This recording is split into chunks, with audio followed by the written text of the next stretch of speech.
Madame la secrétaire d'État, chère Geneviève, Mesdames et Messieurs les élus, Monsieur le délégué général pour l'armement, Monsieur le secrétaire général pour l'administration, Messieurs les chefs d'état-major, Monsieur le major général des armées, Monsieur le directeur général de l'Agence d'innovation de défense, Monsieur le délégué interministériel, Mesdames et Messieurs les officiers généraux, Mesdames et Messieurs les présidents, non, Messieurs les présidents directeurs généraux, peut-être qu'un jour il y aura des dames, Mesdames et Messieurs, chers amis.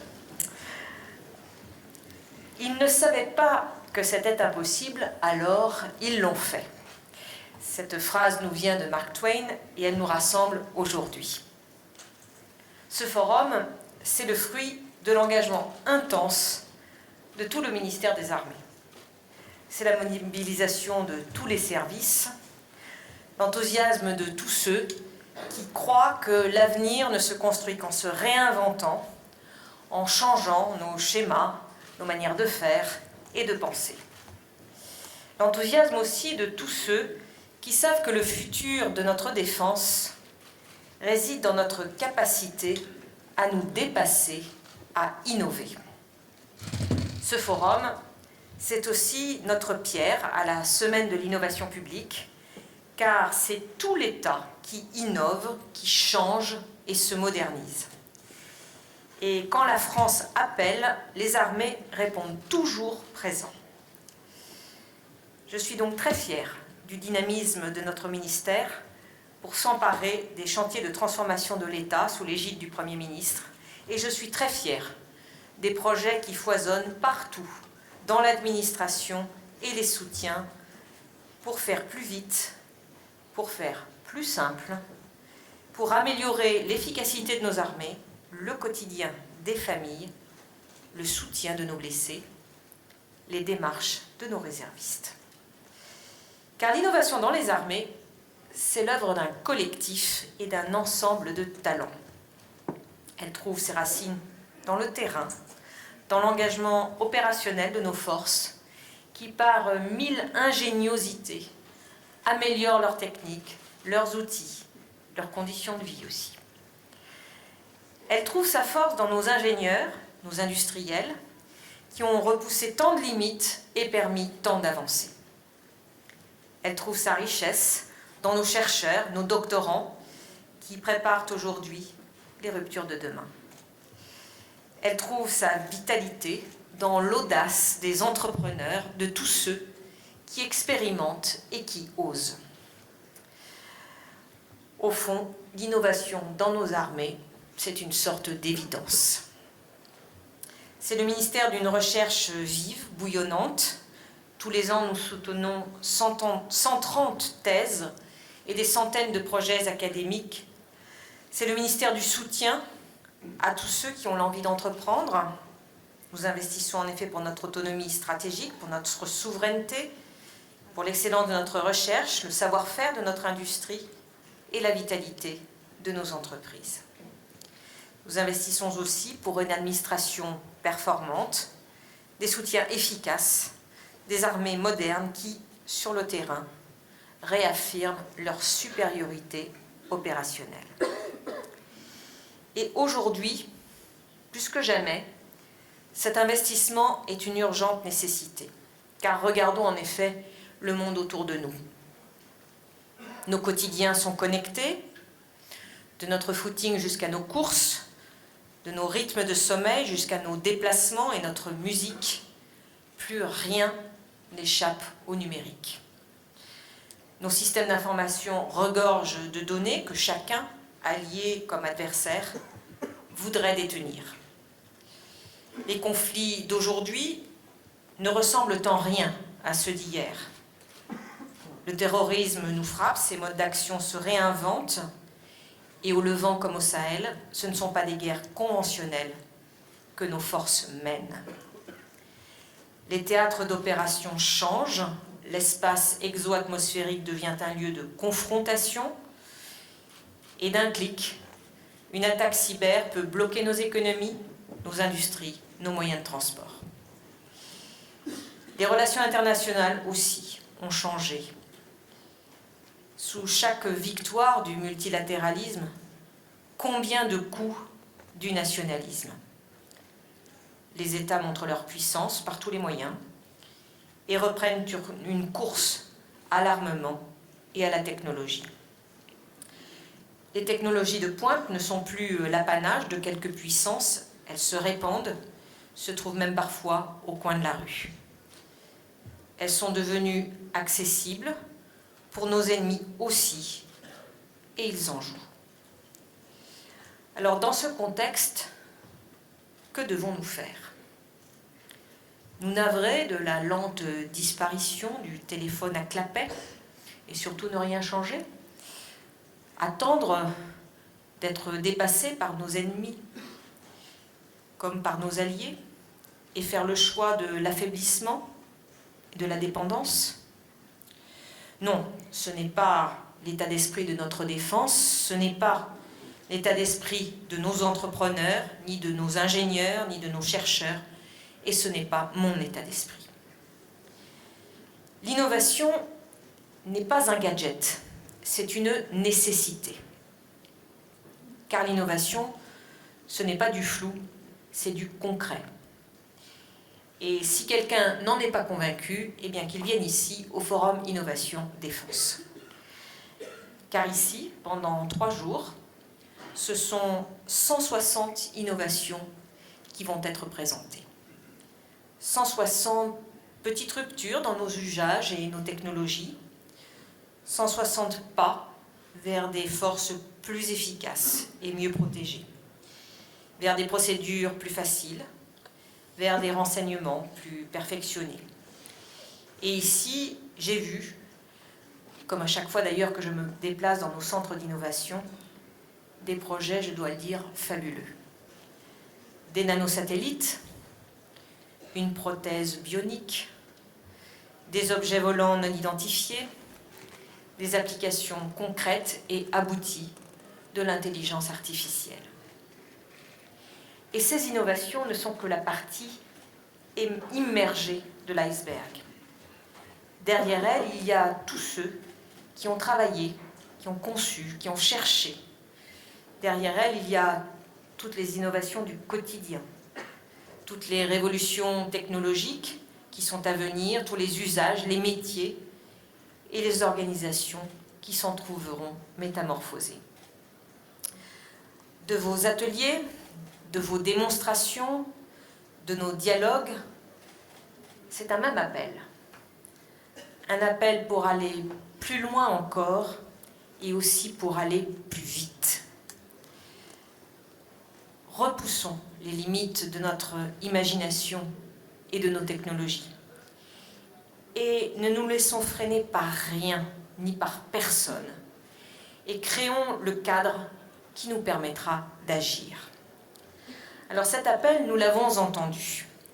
Nous l'avons tous entendu, armée, direction, service, le chef d'état-major des armées, le délégué général pour l'armement, le secrétaire général pour l'administration, tous ont travaillé, se sont engagés avec beaucoup de détermination. Et nous nous sommes donc mis en ordre, si je puis dire, de bataille pour gagner cette bataille de l'innovation. Et en 18 mois, beaucoup de chemin a été parcouru. Nous avons réaffirmé notre soutien aux PME et aux ETI. En avril, nous avons lancé le plan Action PME pour bouger les lignes, rendre le ministère accessible à tous, pour donner aux PME et aux ETI toute leur place et tout le respect qu'elles méritent. Nous renforçons nos actions concrètes pour mieux les écouter, les accompagner et même les aider à l'international avec la création du label utilisé par les armées. Chacun reconnaîtra le label anglo-saxon qui lui ressemble. Nous avons consolidé le dispositif rapide qui vient en aide à tant de PME et porte tant de succès qui sont exposés ici. Je sais combien il est apprécié. Il est donc aujourd'hui renforcé et soutient les innovations jusque dans leur phase d'expérimentation. Nous avons mobilisé le talent de nos acheteurs et de nos juristes pour expérimenter aussi de nouvelles pratiques d'achat au service de l'innovation. car en tant que premier acheteur de l'État, nous nous devons de montrer la voie et l'exemple. Alors je n'oublie pas que les idées viennent aussi de nos militaires.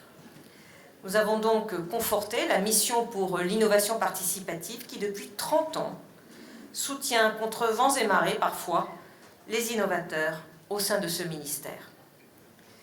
Cette mission a permis de magnifiques réalisations. Je pense en particulier au projet MEDPAC, qui a été récompensé au concours Lépine cette année, et qui, sur les théâtres d'opération, comme pour les secours civils, sauvera de nombreuses vies. Je pense aussi au projet Auxilium, le smartphone de nos forces sentinelles, qui est né de la vision d'un homme et de la détermination de tous. Cette mission est essentielle, nous allons donc la faire évoluer pour mieux accompagner les innovateurs dans leur démarche d'entrepreneuriat ou d'intrapreneuriat. Nous avons noué des partenariats avec des incubateurs et des accélérateurs. Nous avons commencé par celui de l'École Polytechnique et la semaine dernière, j'étais à Station F pour y marquer l'arrivée du ministère des Armées. Il s'agit de 2 étapes fortes et je vous le promets, ce ne seront certainement pas les dernières. Pour coordonner toutes ces initiatives, nous avions besoin d'une agence et nous avons donc créé l'Agence pour l'innovation de défense. Elle fédère tous les acteurs de l'innovation du ministère, toutes les énergies et toutes les volontés. Elle est un repère pour tous ceux qui ont une idée et veulent lui donner sa chance. Elle est ouverte sur l'économie civile, sur l'Europe et visible, en tout cas c'est l'objectif, à l'international. Ce forum, c'est en quelque sorte l'acte fondateur de l'agence et je crois pouvoir le dire, c'est un acte réussi. Alors, cher Emmanuel Kiva, en vous nommant à la tête de cette agence, j'ai fait le choix de l'expérience, de l'ingéniosité et de l'esprit d'entreprendre.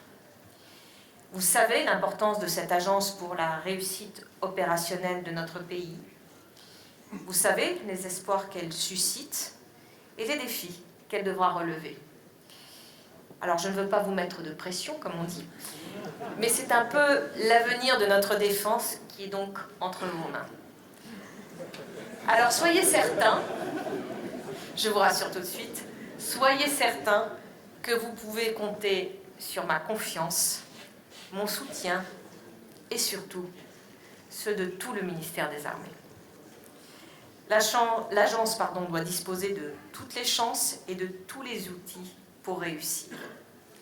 Alors nous n'allons pas perdre de temps et demain soir nous inaugurerons l'ID Lab, c'est ce qu'on appelle un tiers-lieu, c'est-à-dire un endroit en dehors du ministère, en tout cas du siège du ministère de Balard, mais je vous rassure, pas trop loin non plus. Un endroit où l'on peut rentrer peut-être plus facilement qu'au ministère des Armées, un environnement différent, ouvert, un lieu d'expérimentation et de créativité collective. Un lieu de passage, de rencontre, où l'on peut à la fois travailler, discuter, coder d'une main et peut-être jouer au baby-foot de l'autre. Nous verrons cela demain. Dans ce lieu, l'Agence d'innovation de défense développera bientôt ses propres outils. Et dans les prochaines semaines, une première promotion d'une vingtaine de projets seront sélectionnés. Ils seront accélérés et déployés au cours de l'année 2019. Nous avions besoin, enfin, pour compléter notre palette, d'un outil pour investir directement au capital des startups et des PME auxquelles nous croyons. C'est la raison pour laquelle nous avons créé DevInvest, le premier fonds d'investissement piloté par la DGA et BPI France. Il s'est fait connaître et reconnaître. Il accompagne des pépites technologiques qui intéressent très directement notre défense. DevInvest a déjà accompli 3 investissements. Et je suis fière d'annoncer qu'hier, il vient de réaliser son 4e investissement dans la start-up Sintermat. Grâce à un processus novateur de métallurgie des poudres, cette entreprise permet de créer des matériaux d'une résistance exceptionnelle. Cette entreprise capitalise sur plus de 15 ans de recherche, ainsi que sur le soutien constant de la DGA.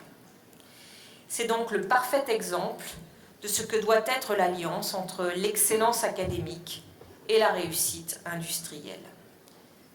Cet investissement, c'est aussi la preuve que civils et militaires ne sauraient être séparés lorsqu'il s'agit d'innovation.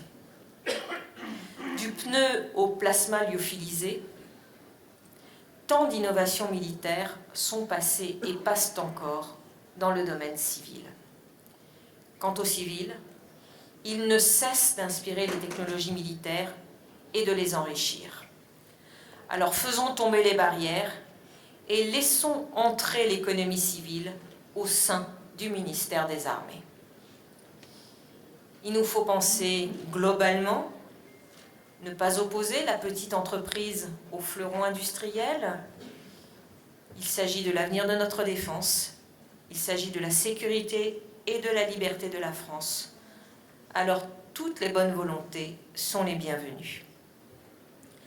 La France, grâce à la DGA notamment, a cette capacité exceptionnelle à mener avec brio les programmes d'armement les plus complexes sur des durées très longues. C'est un atout que nous devons entretenir, mais qui ne doit pas non plus devenir un carcan. Car si une rupture technologique intervient, si une opportunité majeure apparaît, nous ne pouvons pas nous permettre d'attendre le prochain programme. Alors, comme le fait la DGA par sa transformation, et je veux saluer, Joël Barre, votre engagement indéfectible pour la réussir, eh bien, soyons capables de plus de flexibilité, de plus d'adaptation et de réactivité. Et je le dis d'autant plus fortement que nos armées entament aujourd'hui un renouveau historique. La loi de programmation militaire, ce sont 295 milliards d'euros pour notre défense. Ce sont des livraisons, des commandes pour toutes nos forces. C'est la modernisation du ministère aussi à travers 16 chantiers ambitieux. C'est l'augmentation dès 2022 à 1 milliard d'euros par an des moyens consacrés à l'innovation et aux études.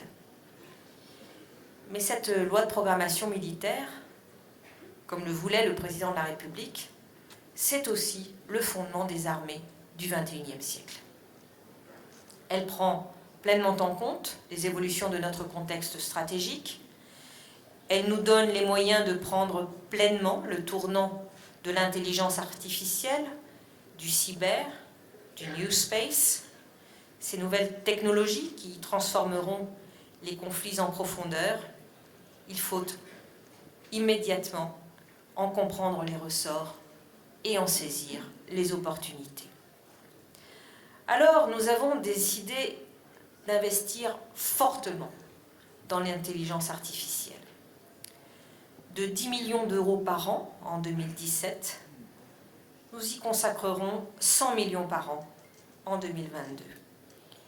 Nous avons besoin d'experts aussi, et nous avons déjà commencé à recruter parmi les meilleurs et les plus prometteurs des ingénieurs et des docteurs en intelligence artificielle, en vision, en robotique.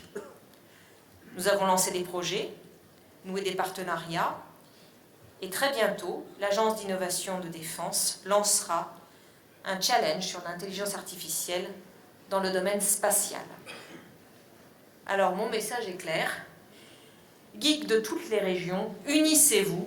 Nous attendons vos trouvailles et je vous donne rendez-vous au Salon du Bourget de juin 2019. Toutes ces innovations, elles peupleront nos aéronefs, nos bateaux, nos sous-marins, nos blindés. Et n'oublions pas que c'est grâce au travail intense, à la recherche, aux défis technologiques, que nous avons réussi à bâtir les matériels qui font le quotidien de nos forces et le succès de nos armes. L'innovation, c'est la préparation de l'avenir, c'est le renouveau de nos programmes d'armement. Nous en avons parfaitement conscience et rien que cette année, nous avons lancé plusieurs des projets structurants pour le futur de nos armées. Je ne les énumérerai pas tous, rassurez-vous, mais je voudrais juste vous dire que la robotique s'intégrera pleinement au programme Scorpion et à notre programme commun avec l'Allemagne de chars de combat du futur. Nous sommes en effet déterminés, les expérimentations et les études sont lancées et dès 2022, des robots terrestres intégreront Scorpion. Nous avons également lancé le porte-avions de nouvelle génération. Il sera un aiguillon pour nos idées nouvelles. Il nous permettra de relever les défis techniques et technologiques majeurs comme un nouveau système d'appontage, de nouvelles catapultes et la cohabitation d'aéronefs et de drones. Les études là aussi sont lancées, elles dureront 18 mois et ma consigne est claire, ne vous restreignez pas, toutes les portes sont ouvertes. Nous nous sommes également engagés dans le système de guerre des mines maritimes du futur avec des drones sous-marins mis en œuvre par des drones de surface. Les premiers essais ont débuté et les livraisons se feront en 2022. Nous avons enfin pris à bras-le-corps la question du système de combat aérien du futur, le SCAF, qui se fera en partenariat avec l'Allemagne. Il montrera la vitalité de l'Europe et il permettra à nos industries d'être parmi les plus fortes. Il s'agira surtout d'être à la pointe de la défense aérienne, de disposer du meilleur aéronef, le plus sûr et le plus performant, entouré de ces systèmes de drones, d'un système de commandement, en connexion avec des avions ravitailleurs, de renseignement et un porte-avions. C'est donc tout un système que nous refondons. Un système qui va révolutionner nos modes de combat, nos équipements, qui va décupler les capacités de nos aviateurs et conforter notre supériorité stratégique. Cette semaine encore, le SCAF, programme placé sous le leadership de la France, a connu une nouvelle étape décisive. J'ai en effet rencontré mon homologue allemande, Madame von der Leyen, et nous sommes convenus qu'il était temps de franchir un pas supplémentaire.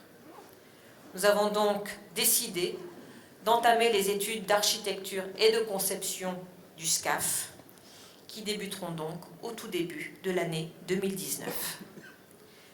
Et nous avons aussi décidé de ne pas perdre de temps et de lancer la mise au point des démonstrateurs avions et moteurs à compter du Salon du Bourget de juin 2019.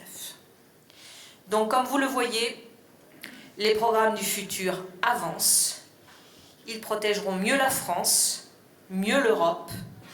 Ils seront plus sûrs pour nos forces et ils décupleront encore notre capacité opérationnelle.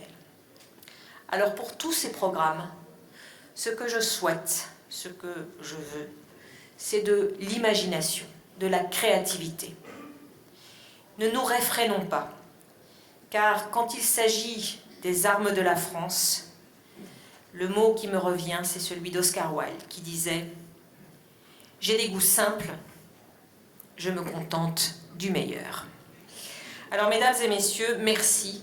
Merci pour votre engagement, pour votre implication. Et merci à vous, Gérard Mourou, cette année prix Nobel de physique et compagnon de route de l'innovation de défense, de nous avoir fait l'honneur de lancer ce forum. Et merci à vous tous, armées, directions et services, ingénieurs, entrepreneurs, chercheurs. Vous êtes les artisans de l'avenir de nos armées. Vous êtes autant de pionniers pour nos forces, pour notre défense et pour notre sécurité. Grâce à vous, votre présence, votre inventivité et aussi votre pugnacité, nous montrons aujourd'hui un visage magnifique de notre défense, celui de l'optimisme et de l'espoir. Celui qui a le regard fixé sur l'avenir, jamais cramponné au passé. Alors ne nous arrêtons pas en si bon chemin, continuons, bâtissons ensemble ce ministère où la soif de l'audace supplantera toujours la peur de l'échec. Ce ministère où l'on peut tenter, essayer, convaincre, développer. Ce ministère qui, je l'espère, sera non pas le refuge, mais l'abri des novateurs et l'espoir des créatifs. N'ayons donc pas peur, ni de nos idées, ni de celles des autres. En un mot, innovons toujours. Merci beaucoup de votre attention.